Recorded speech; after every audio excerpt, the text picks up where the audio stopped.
Lahumul Fatihah. Bismillahirrahmanirrahim. Alhamdulillahirabbil alamin. Iyyaka na'budu wa iyyaka nasta'in. Ihdinas siratal mustaqim. Shiratal ladzina an'amta 'alaihim ghairil maghdubi 'alaihim waladdallin. Amin. Jadi yang kita baca surat apa? Suratul Kahfi. Surat yang ke-18 dalam Al-Qur'an. Juznya pada juz 15. Kategorinya surat Kahfi ini adalah makiyatun, surat yang masuk kelompok makiyah. Jadi dalam Al-Quran, surat itu ada dua kategori, ada makiyah, ada madaniyah. Ini periode turunnya Al-Quran. Ini menjadi penting ketika nanti kita berbicara tentang pemahaman ayat terkait dengan persoalan hukum terutama. Karena nanti ayat yang turun di Mekah itu dianggap sebagai surat yang diturunkan pada periode pertama bila mana terjadi sesuatu yang bertentangan atau yang sepertinya bertentangan dengan surat Madaniyah, maka nanti kalau itu sampai harus terjadi nasakh mansukh, maka makiyah ini yang harus dinasakh itu.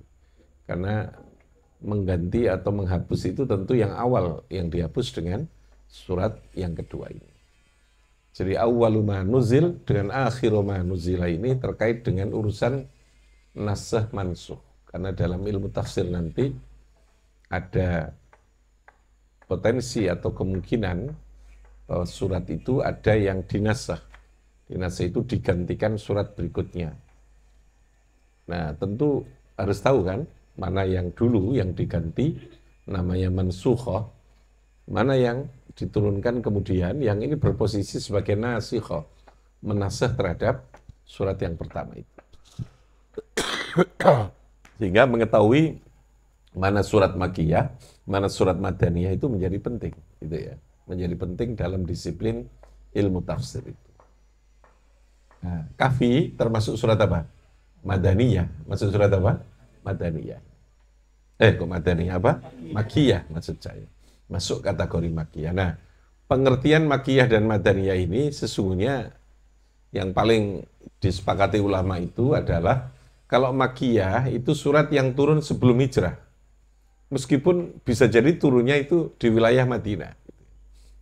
Tapi ketika beliau ada di tempat itu tapi belum pada saatnya Kanjeng Nabi itu melakukan hijrah, itu masih kategorinya makiyah. Jadi coro kasar ini pembedaannya itu tidak semata-mata karena faktor wilayah atau tempat, ya. Tapi pada periode waktu sesungguhnya. Tapi ya tentu kalau sebelum hijrah itu kan mayoritas ayatnya turunnya di daerah Makkah kan begitu ya. Maka judulnya pakainya adalah makiyah. Ya, kalau diterjemahkan sesungguhnya pemahamannya adalah manuzila qoblal hijrah. Jadi surat atau ayat yang diturunkan kepada Nabi sebelum Nabi hijrah, maka itu kategorinya masuk pada surat makiyah. Surat apa? Makiyah itu. Kalau yang diturunkan setelah Nabi itu hijrah, maka ini yang disebut dengan surat madaniyah. Madaniyah. Sehingga kalau ada potensi ayat yang diduga, ya tentu ulama yang menduga bahwa ayat ini menasakh terhadap ayat sebelumnya, maka berarti yang dinasakh itu ayat yang turun di mana? Di Makkah. Yang menasakh, yang mengganti, yang turun di Madinah, yang surat kategorinya Madaniyah. Itu tadi saya katakan pentingnya mengetahui tentang kategori pengelompokan ayat atau surat, apakah itu makiyah atau Madaniyah itu. Oke, nah Kahfi ini kategorinya termasuk makiyatun, bongso. Namanya ya nisbat bongso Makkah, diturunkan di Mekah, artinya sebelum hijrah ini. Berapa ayat? Wa hiya utawi suratul Kahfi iku mi'atun wa asyru ayatin. 110 ayat. Jadi ada 110 ayat. Ini di surat Kahfi. Berapa ayat? 110 ayat. kategori Makiyah, masuk dalam surat yang ke-18. Juznya berapa? Masuk juz 15. Tasmiyatuha, sekarang yang pertama, nama surat Kahfi ini. Tasmiyatuha memberi nama surat Kahfi, sumiyat dinamai apa suratul Kahfi, surat Kahfi, sumiyat diarani apa surat Al-Kahfi gitu ya.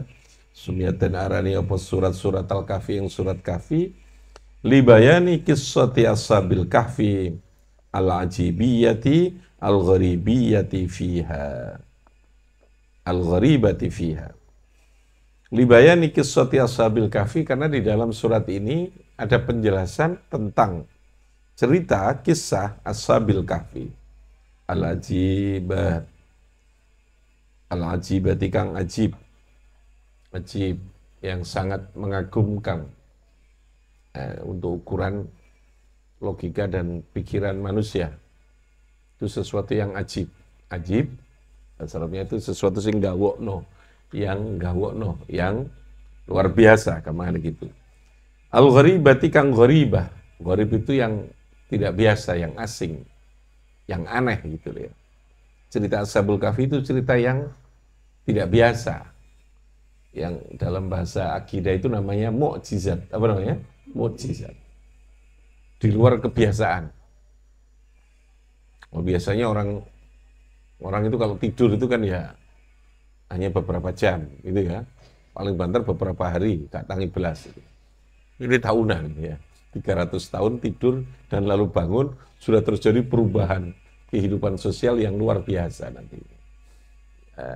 Itu cerita di antara Ashabul Kahfi, maka disebut ajib, disebut cerita yang gharib.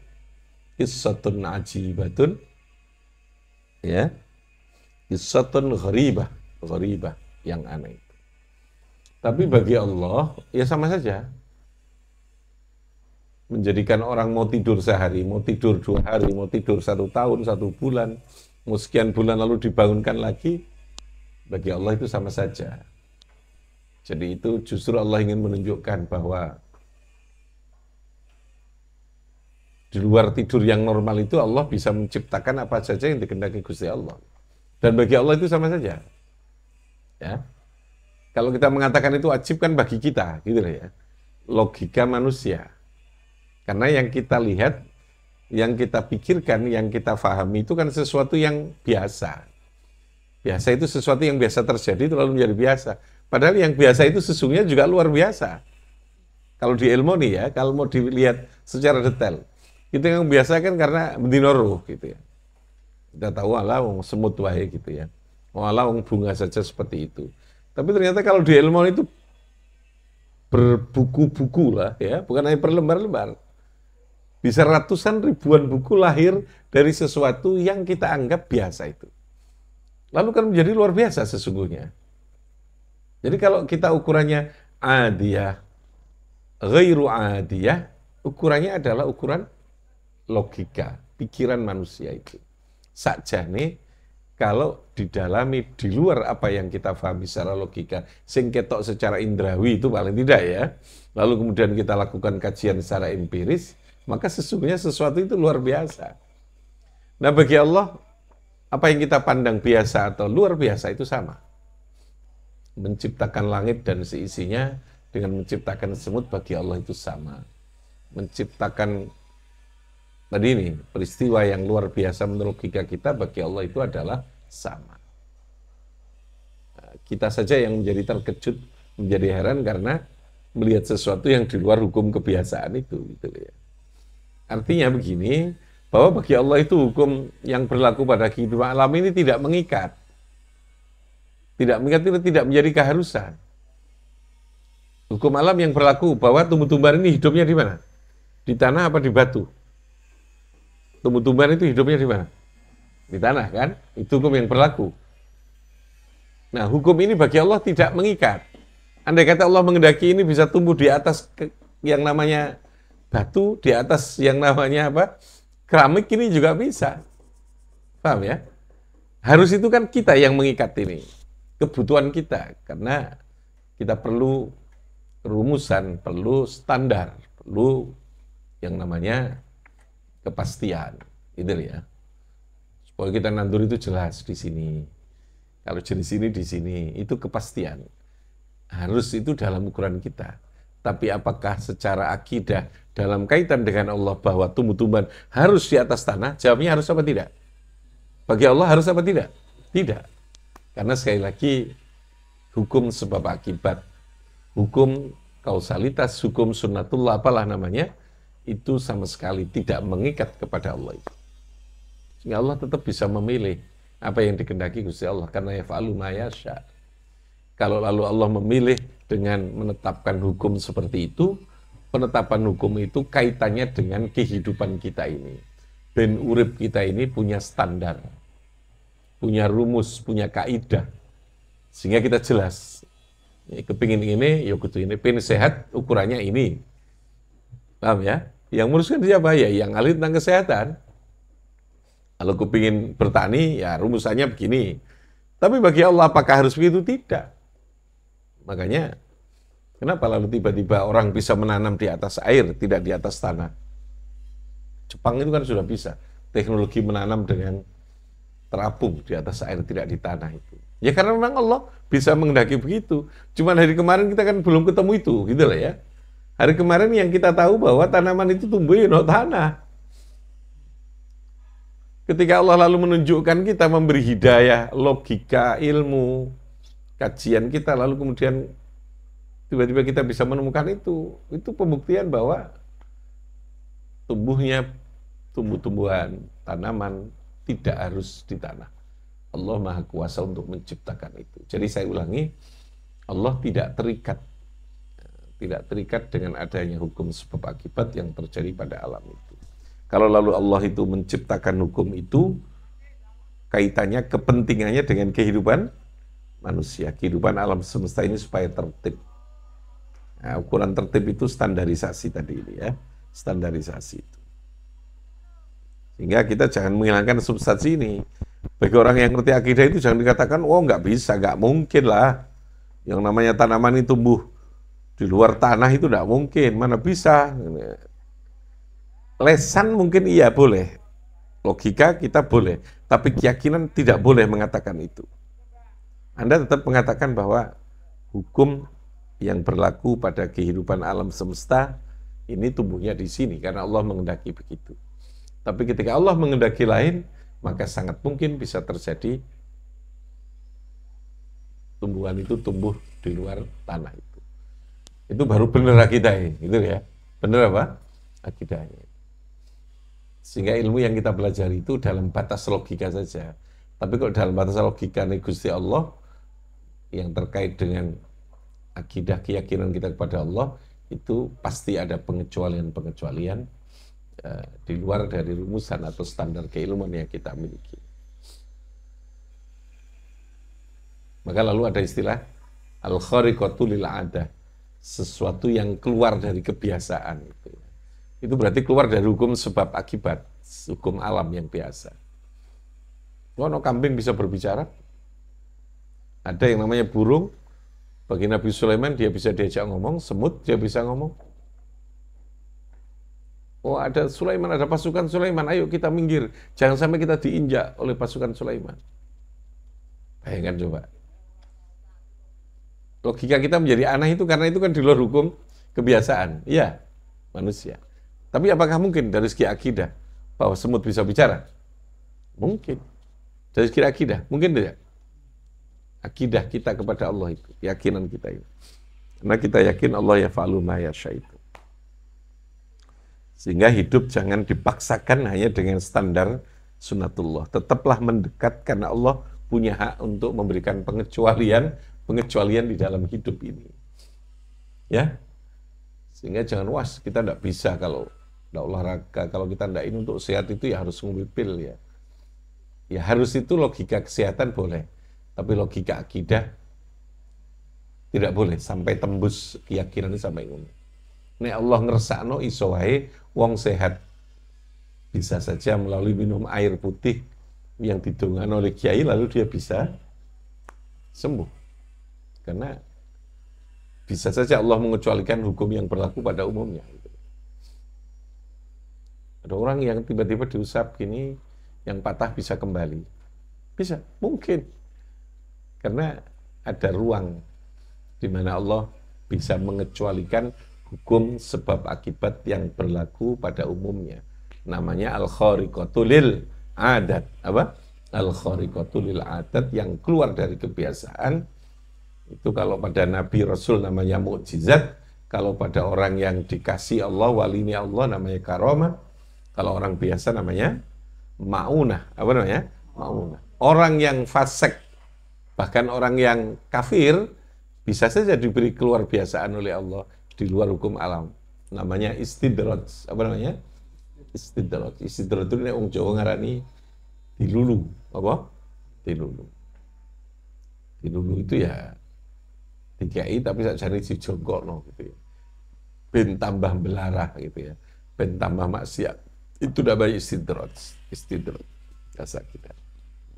Oke ya, itu pemahaman. Tadi ketika kita berbicara tentang Ashabul Kahfi, apa namanya? Ashabul Kahfi. Saya teruskan. Libayani qissati Ashabil Kahfi al-ajibi, al-ajibati, al-gharibati fiha, ing dalam surat. Ya, karena di dalamnya ada penjelasan cerita tentang Ashabul Kahfi, maka judul suratnya diambilkan dari cerita yang paling utama gitu di dalamnya. Sehingga disebut dengan Suratul Kahfi. Fiha, fil ayat 9 sampai 25. 26. Berarti hampir 18 ayat, hampir 20 ayat. Dari berapa tadi? 110. Ya. 20 ayat, hampir 20 ayat, 18 ayat itu isinya cerita tentang Ashabul Kahfi. Oke. Mimma huwa dalilun hasimun malmusun ala qudratillahi al-bahirah. Itu adalah merupakan bukti atau dalil yang sangat real, faktual, malmus ala qudratillah, ing atase kekuasaan Allah al-bahirati, yang maha agung, yang maha luas itu. Jadi malmus itu yang bisa difaktualkan gitu ya. Ada fakta, dalil konkret tentang tadi yang saya ceritakan. Allah bisa mengecualikan terhadap adanya sesuatu yang berlaku secara adiyah, secara hukum alam tadi itu ya. Oke. Ya, kalau yang biasa orang lahir itu dari ayah ibu. Tapi Nabi Isa lahir tanpa ayah, bisa enggak? Berarti Allah terikat enggak dengan hukum sebab akibat? Allah terikat apa tidak? Tidak. Allah tidak terikat. Oke ya. Wa ya ikhda suwarin. Ikhda suwarin khamsun budiat bi alhamdulillah. Salah satu beberapa surat, 5 surat ya. Dalam Al-Quran ada ikhda suwarin khamsin, 5 surat budiat yang dimulai bi alhamdulillah dengan menggunakan lafaz alhamdulillah. Jadi ada 5 surat dalam Al-Quran yang oleh Allah surat itu dimulai dengan kalimat, dengan bacaan apa? Alhamdulillah. Alhamdulillah. Kalau surat Isra itu dengan subhanalladzi asra. Ya. Di antaranya surat Fatihah itu yang alhamdulillah. Ya. Alhamdulillahirabbil alamin juga pakai alhamdulillah.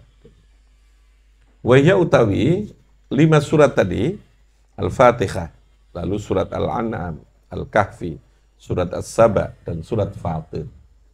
Ya, ini kalau ngaji akhirnya kan tahu ya. Berapa? Surat yang diawali dengan alhamdulillah berapa surat? 5. Perlu dihafal ya. Nanti siapa tahu keluar dalam ujian kenaikan pangkat P3K ya. Satu namanya surat apa? Fatihah, Al-An'am, Al-Kahfi, surat As-Saba, surat Fatir, apa? Fatir, surat Saba, surat Fatir.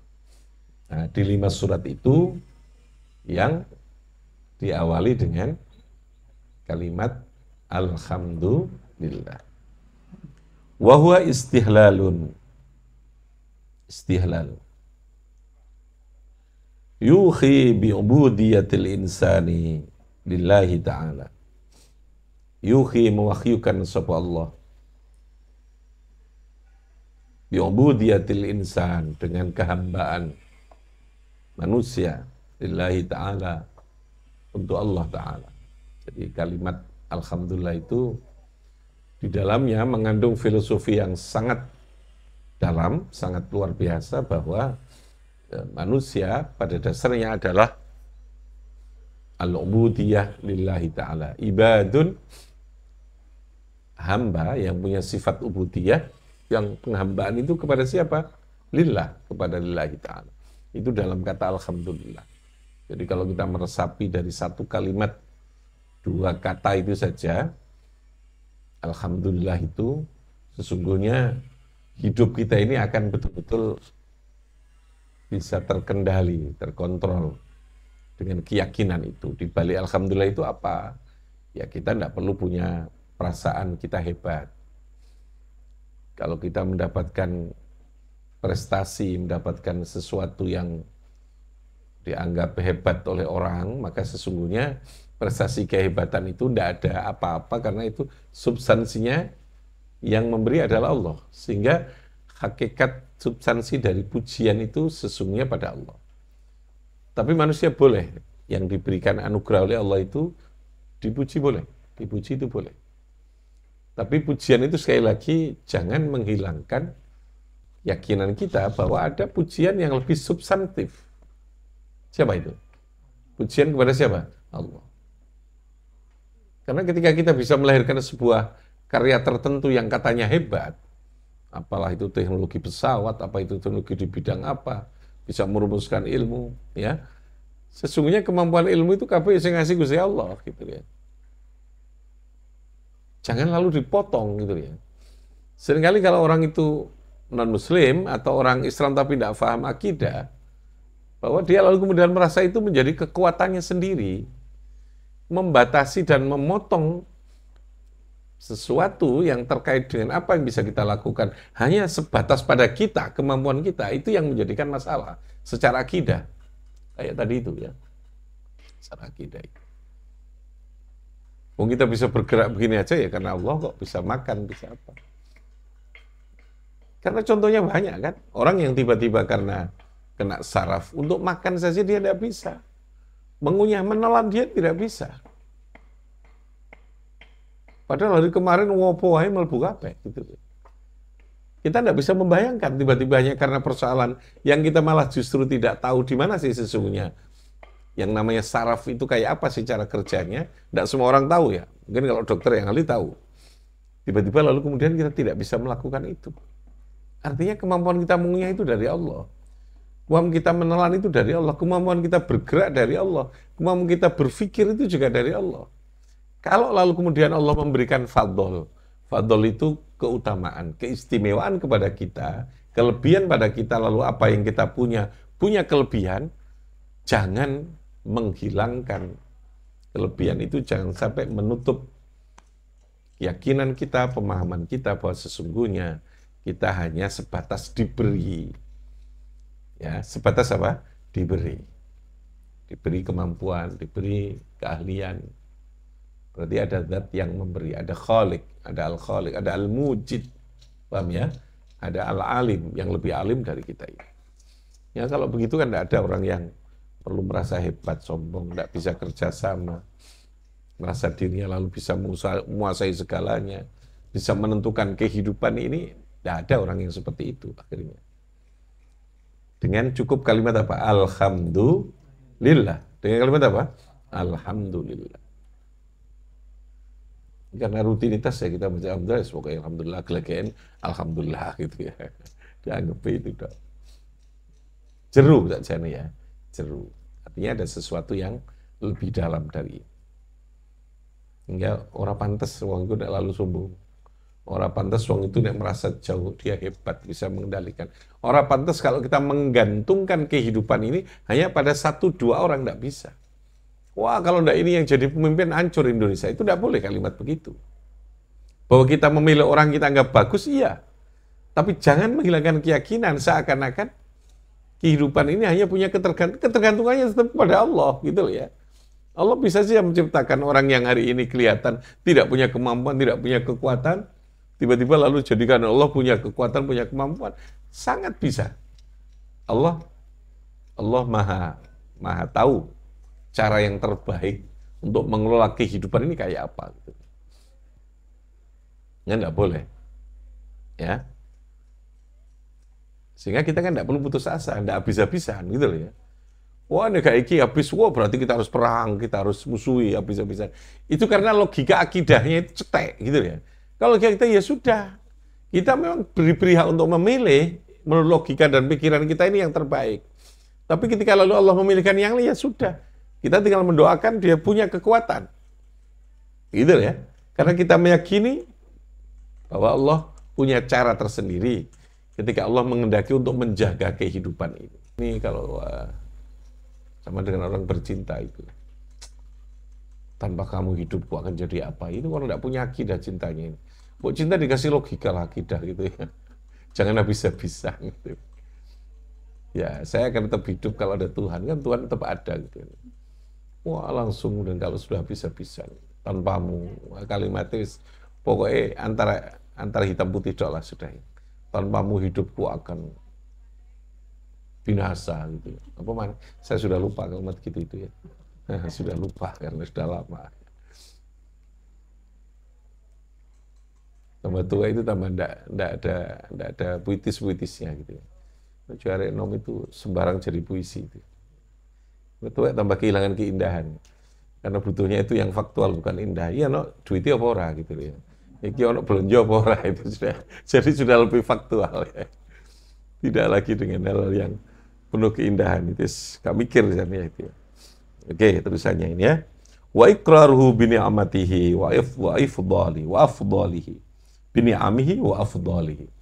Wa iqraruhu lan oleh mengaku iman bi ni'amihi dengan piro-piro kenikmatane Allah wa afdalihi lan piro-piro anugerah.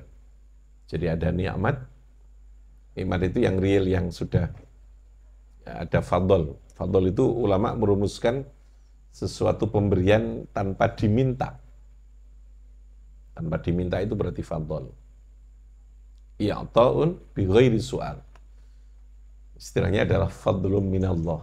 Jadi keutamaan apa fadl? Pemberian tanpa diminta dulu. Kalau orang memberi karena diminta itu kan biasa itu ya. Itu nikmat. Tapi tidak perlu minta lalu dikasih. Wah, itu namanya fadl. Tingkatannya lebih tinggi, tingkat anugerahnya, maka disebut anugerah, tingkat rahmatnya itu tinggi. Wa tamjidullahi azza wa jalla lan maha agungnya, tamjid maha terpujinya Allah azza wa jalla, wal i'tirafu lan mengakui, i'tiraf itu ngakoni bi azamatihi wa jalalihi wa kamalihi dengan keagungan, dengan kesempurnaan Allah Ta'ala. Ini yang terkandung di dalam kalimat Alhamdulillah yang menjadi awal dari surat Kahfi. Rabbi fanfa'na bi barakatihim wa amitna fi tariqatihim. Assalamualaikum warahmatullahi wabarakatuh.